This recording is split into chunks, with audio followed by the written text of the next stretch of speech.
আজকের জ্যোতিষ আলোচনায় আমি যেটা করব সেটা হচ্ছে বৃহস্পতির একটি নক্ষত্র বিশাখা। এই বিশাখা নক্ষত্রে জন্মানো মানুষ, বালক বালিকা যারা রয়েছে তাদের আচার আচরণ কর্ম কেমন হয় তারই আলোচনা করব আপনাদের সাথে। সকলকে আমার প্রণাম এবং ভালোবাসা।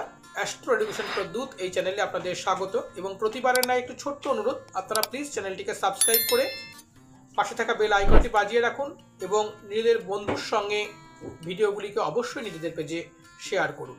দেখুন, বিশাখা নক্ষত্র একটি পবিত্র নক্ষত্র এবং এই নক্ষত্র বৃহস্পতির নক্ষত্র। এই নক্ষত্র দুটি রাশি নিয়ে কিন্তু অধিষ্ঠান করে, একটি হচ্ছে তুলা রাশি, অপরটি হচ্ছে বৃশ্চিক রাশি। এই নক্ষত্রের সব থেকে যেটা বেটার বৈশিষ্ট্য সেটা হচ্ছে অত্যন্ত ধীর স্থির হয় এবং এরা ধীর গতিতে উত্তম কাজ লাভ করে এবং স্থির ফলদান এই রাশি কিন্তু এই রাশির মানুষ, অর্থাৎ এই নক্ষত্রে জন্মানো মানুষ যাদের এই রাশিতে এই নক্ষত্র রয়েছে তারা কিন্তু পেয়ে থাকে।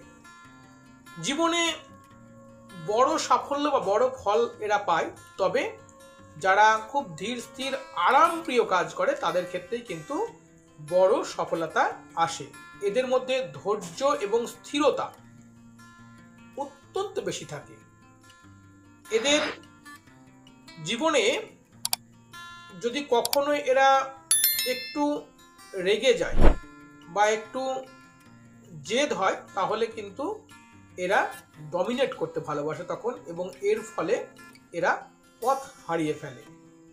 এদের সামাজিক মেলবন্ধন কম থাকে, অর্থাৎ সমাজের মানুষের সঙ্গে এরা মেলামেশা কম করতে পারে।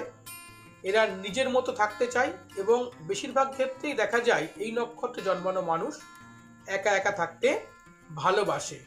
এরা প্রেম সম্পর্ক বা রিস্তায় এরা ধোঁকা খায় এবং এরা দেখা যায় যে ভালো লেখক, ভালো রাজনীতি, ভালো শাসক এবং ভালো আইনের কাজে কিন্তু এরা জীবনে উন্নতির চরম শিখরে কিন্তু পৌঁছাতে পারে। এই রাশিতে জন্মানো মেয়েদের ক্ষেত্রে বলবো যে এদের বিবাহিত জীবন নিয়ে কিন্তু সমস্যার মধ্যে থাকতে হয়। আপনি রোগে কষ্ট পাচ্ছেন, সন্তানের লেখাপড়া নিয়ে দুশ্চিন্তা করছেন, মামলা মকদ্দমায় ফেঁসে গেছেন, সংসারের আর্থিক শ্রীবৃদ্ধি কিছুতেই হচ্ছে না, যে কোনো সমস্যার জন্য আজই যোগাযোগ করুন আমাদের সাথে এই ফোন নাম্বারে।